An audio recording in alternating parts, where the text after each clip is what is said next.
ମହାପ୍ରଭୁଙ୍କ ମୂର୍ତ୍ତି ଗଢ଼ିବା ଜଗବନ୍ଧୁ ମଉସାଙ୍କର ନିଶା। କି ଖରା କି ଶୀତ କିଛି ବି ଫରକ ପଡ଼େନି ତାଙ୍କୁ। ବୟସ ଆସି 80 ଛୁଇଁଛି ସତ, ହେଲେ କେବେ ହାର ମାନେନି। ଏବେ ବି ଦେହରେ ଜଣେ ଭେଣ୍ଡା ଯୁବକର ବଳ। ବୟସର ଅପରାହ୍ନରେ ଥିବାବେଳେ ସମସ୍ତେ ଆରପାରିରେ। ନିଜର କହିଲେ କାଳିଆ, ବଳିଆ ଆଉ ସୁଭଦ୍ରା। ବେଳେବେଳେ ସେଇ ମୂର୍ତ୍ତି ତିଆରି ଘରେ ତିନି ମୂର୍ତ୍ତି ସାଙ୍ଗରେ ଏମିତି କଥା ହୁଅନ୍ତି ଯେ ଯିଏକି ଶୁଣିବ ନା ପାଗଳ ନ କହି ରହିପାରିବନି। ଆସେ ଆଗେ ତୋତେ ରଙ୍ଗ କରିସାରେ, ତାପରେ ସେ ଦୁଇ ଜଣଙ୍କୁ। ବୁଝିଲୁ ବଳିଆ, ତୁ ବଡ଼ ନା, ସେଥିପାଇଁ ତୋତେ ଆଗ, ତାପରେ ଯୋଉ କଥା। ହଁ, ନହେଲେ ତୁ ରାଗିଯିବୁ ଯେ। ମୋ ମାଟା ପରା, ତୋ କଥା ମୁଁ ଜମା ଭୁଲିନି। ଏଇ ଦେଖ, ତୋ ପାଇଁ କେତେ ସୁନ୍ଦର ରଙ୍ଗ ଆଣିଛି। ତୁ ଜମା ରାଗିନି। ସେ କାଳିଆ କଥା ମୁଁ ବୁଝିବି। ଆରେ ମୋ ଧନଟା ପରା, ତୁ ମୋ ଉପରେ ରାଗିଛୁ। କ'ଣ କରିବି କହିଲୁ? ସେ ଭାଇ ଭଉଣୀ ଭାରି ରାଗି। ଯଦି ତାଙ୍କ କଥା ଆଗ ନ ବୁଝେ ନା, ବାପରେ ସେ ଗାଳି ଦେବେ ମୋତେ। ଆଉ ତୁ ତ ଜାଣିଛୁ ମୁଁ ଏକୁଟିଆ ମଣିଷ। ମୋ ସୁନାଟା ପରା, ଟିକେ ହସିଦେ। ଏମିତି କେତେ କ'ଣ କଥା ନୀତି ହୁଅନ୍ତି ସେଇ ମୂର୍ତ୍ତି ତିଆରି କରେ। ଲୋକମାନେ ଶୁଣିକି ଆଶ୍ଚର୍ଯ୍ୟ ହୁଅନ୍ତି। ଘର ଭିତରେ ତ କେହି ନାହାନ୍ତି, ହେଲେ ମଉସା କାହା ସହିତ କଥା ହେଉଛନ୍ତି। ଯେମିତି ଲାଗୁଛି ତାଙ୍କ ଆଗରେ କେହି ବସିଛି ଆଉ ସେ ତାଙ୍କରି ସହିତ କଥା ହେଉଛନ୍ତି। ସେ ଯାହା ବି ହଉ, ଲୋକେ ଖୁସିରେ ମଉସାଙ୍କ ଠାରୁ ମୂର୍ତ୍ତି ସବୁ ନିଅନ୍ତି ପୂଜା କରିବା ପାଇଁ, ଆଉ ମଉସାଙ୍କୁ ପଇସା ମଧ୍ୟ ଦିଅନ୍ତି। ହେଲେ ମଉସା ଜମା ବି ନିଅନ୍ତିନି। ସେ ସବୁବେଳେ କୁହନ୍ତି, ମରିଯିବି ପଛେ ମୋ କାଳିଆକୁ କେବେ ବିକି ପାରିବିନି। ସେ ମୋ ଜୀବନ ପରା। ହେଲେ ଲୋକମାନେ ଖୁସିରେ କିଏ ଡାଲି, କିଏ ଚାଉଳ ତ କିଏ ପନିପରିବା ମଉସା ଚଳିବା ପାଇଁ ଦେଇଯାଆନ୍ତି। ଯଦି ବି ମଉସା କିଛି ପଇସା ପାଆନ୍ତି, ସେ ସବୁକୁ ନେଇ ନୀତି ହାଟକୁ ଯାଆନ୍ତି। ଆଉ ଫେରିବା ବେଳେ ବଜାରରୁ ତିନି ଭାଇ ଭଉଣୀଙ୍କ ପାଇଁ ଛୋଟ ଛୋଟ ପାଟ, ପିତାମ୍ବରୀ, ନାକଚଣା, ମୁକୁଟ ଆଦି ସବୁ କିଣି ଆଣନ୍ତି। ପୁଣି ତିନି ଜଣଙ୍କୁ ବେଶରେ ସଜେଇ ଦିଅନ୍ତି ଆଉ ତାଙ୍କରି ଆଗରେ ଗୀତ ଗାଇ ନାଚନ୍ତି। ସତରେ ସେଇ ତିନି ଜଣଙ୍କ ପ୍ରତି ଭଲ ପାଇବା ଏତେ ବଢ଼ିଯାଏ ଯେ ମଉସା ଦିନେ ଦିନେ ଭୋକ ଉପାସରେ ଶୋଇପଡ଼ନ୍ତି। କିଛି ବି ଜଣାପଡ଼େନି ତାଙ୍କୁ। ଥରେ ଅନେକ ଦୂରରୁ ଜଣେ ସାହୁକାର ଆସିଥାନ୍ତି ପଚାରି ସେଇ ମଉସାଙ୍କ ପାଖକୁ। ମଉସା, ନୂଆ କରି ଘରଟିଏ କରିଛି, ଆଉ ମୁଁ ଚାହେଁ ତୁମରି ହାତରେ 3ଟି ବିଗ୍ରହ ତିଆରି କରିବେ, ଆଉ ମୂର୍ତ୍ତି 3ଟି ସବୁଠାରୁ ବେଶୀ ସୁନ୍ଦର ହେବା ଦରକାର। ଆଉ ତା ବାବଦକୁ ଯେତେ ଟଙ୍କା ଲାଗିବ ସବୁ ମୁଁ ଦେବି। ଯିଏ ଦୁନିଆକୁ ଗଢ଼ିଛି ଏତେ ସୁନ୍ଦର ଭାବରେ, ତମକୁ ଗଢ଼ିଛି, ପୁଣି ମୋତେ ଗଢ଼ିଛି, ସିଏ ସୁନ୍ଦର ହେବନି କେମିତି କହିଲ? ତମେ ଜମା ଚିନ୍ତା କରନି, ତୁମର ଇଚ୍ଛା ମୁଁ ନିଶ୍ଚୟ ପୂରଣ କରିବି। ଜବାବ ରହିଲା, 7 ଦିନ ଭିତରେ ମୂର୍ତ୍ତି ଗଢ଼ା ହୋଇ ରଙ୍ଗ ଦିଆଯିବ। ସାହୁକାର ଆସି ନେବେ।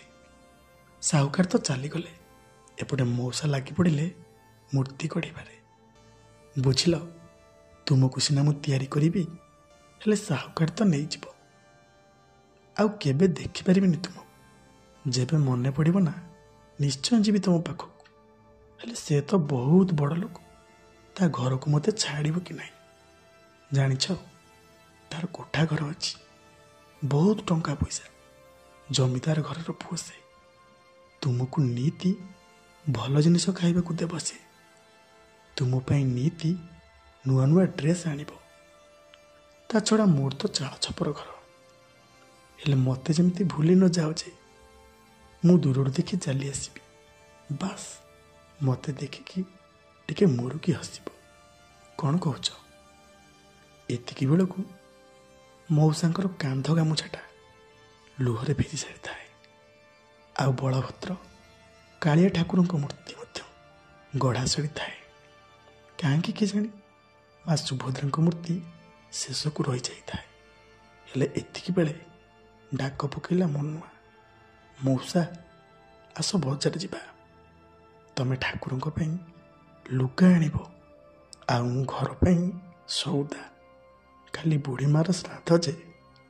ଆରେ ଆଉ ଟିକେ ରହ, ମୂର୍ତ୍ତିଟା ଅଛି ପରା, ଗଢ଼ିଦିଏ ଯିବା। ନାଇଁ ମୋ ମଉସା, ସନ୍ଧ୍ୟା ହେଇ ଆସୁଛି। ତା ଛଡ଼ା ତମେ ଯେଉଁ ଭୁଲା ଲୋକ ନା, ଗଢ଼ୁଥିବ ଯେ ଗଢ଼ୁଥିବ। ମୋତେ ଭାରି ଡର ଲାଗିବ।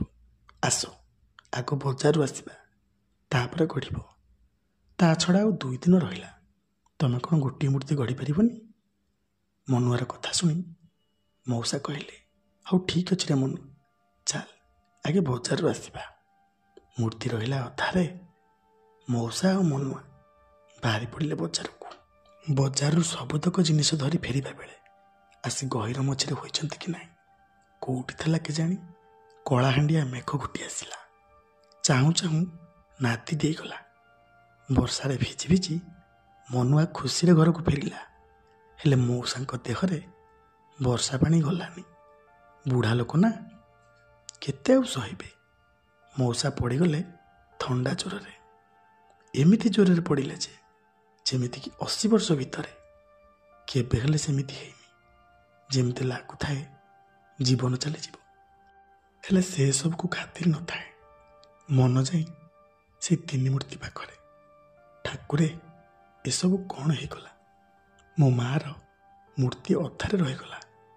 ସାହୁକାରକୁ ଜବାବ ଦେଇଛି, ସେ କାଲି ଆସିବ ମୂର୍ତ୍ତି ପାଇଁ। ଏତିକି ବେଳରେ ଏ ନିଆଁଜଳା ଜ୍ୱରଟା ହେବାର ଥିଲା।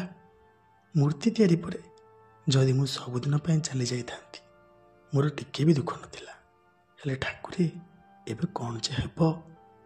ସେଦିନ ରାତିରେ ଠାକୁରଙ୍କୁ ଏମିତି କେତେ କ'ଣ କଥା କହି କାନ୍ଦି କାନ୍ଦି ଶୋଇପଡ଼ିଲେ ମଉସା।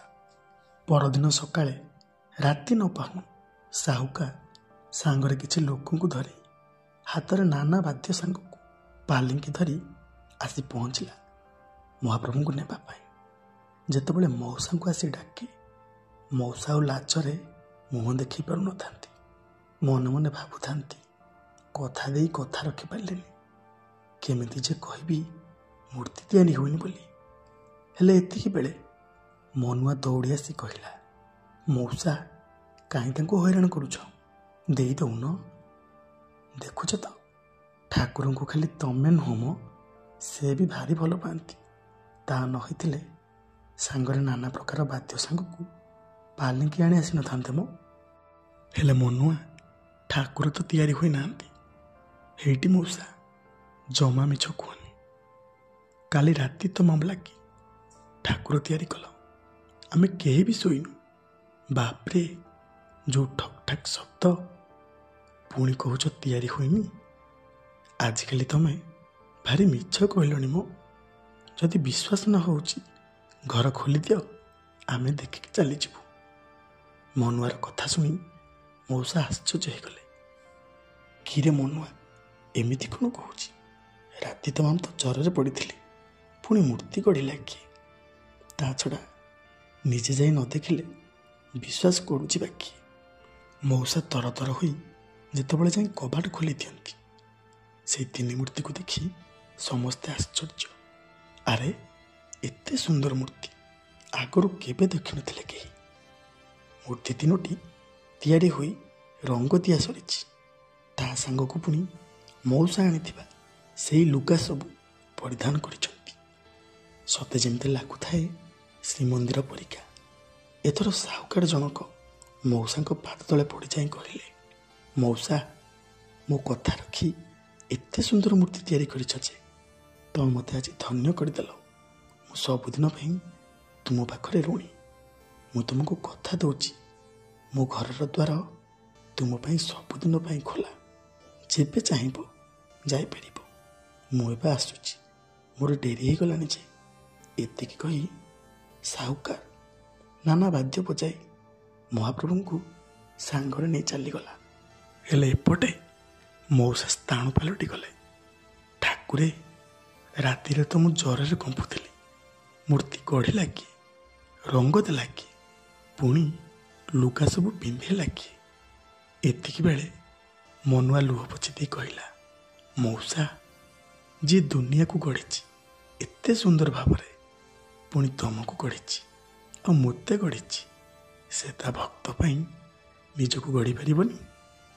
ସେତେବେଳକୁ ମଉସାଙ୍କ ଆଖି ଲାଖି ରହିଥିଲା କାନ୍ଥରେ ଟଙ୍ଗା ହୋଇଥିବା ସେ ଚତୁର୍ଥାମୂର୍ତ୍ତିଙ୍କ ଉପରେ। ନମସ୍କାର ଆଜ୍ଞା। ଛୋଟ ଭିଡ଼ିଓଟି ଯଦି ଆପଣମାନଙ୍କୁ ଭଲ ଲାଗିଥାଏ ଜୟ ଜଗନ୍ନାଥ ନିଶ୍ଚୟ ଲେଖିବେ। ମହାପ୍ରଭୁଙ୍କ କୃପାରୁ ସମସ୍ତେ ଭଲରେ ଥାଆନ୍ତୁ, ସମସ୍ତେ ଖୁସିରେ ଥାଆନ୍ତୁ। ଜୟ ଜଗନ୍ନାଥ।